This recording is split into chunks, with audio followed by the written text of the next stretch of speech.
હા પણ તમે પછી મૂર્તિયાનું શું કર્યું? અરે મૂર્તિઓ તો જે છે તે કોથળો ભરીને લઈ આવ્યો છું. અરે ગોર, એક જ મૂર્તિઓ ગોતો ને કોથળો રાખો તમારી પાસે.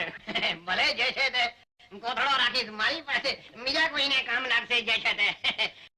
બાકી રામજી પટેલ, તમારા માટે તો હું એક જ મૂર્તિઓ ગોતવા માટે ગામત્રે ગયો હતો અને ગોતતા ગોતતા એક મૂર્તિયા માટે મન જે છે તે થયું.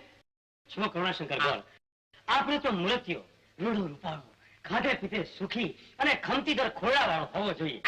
જે છે તે એમને એમ આમ તો થોડું મન ઠર્યું હશે.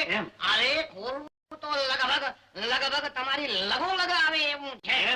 અને મૂર્તિઓ ગોકુળ મથુરાના મહારાજા ભગવાન કૃષ્ણ કનૈયાલાલ જેવો છે. અને આપણા જ બાજુના ગામનો હિરાણા કુટુંબનો છે જે છે તે. હિરાણા કુટુંબ નામ શું એનું? નામ રાખ્યા છે એનું રૂડો. હા જે છે તે તો ખરા પાકું.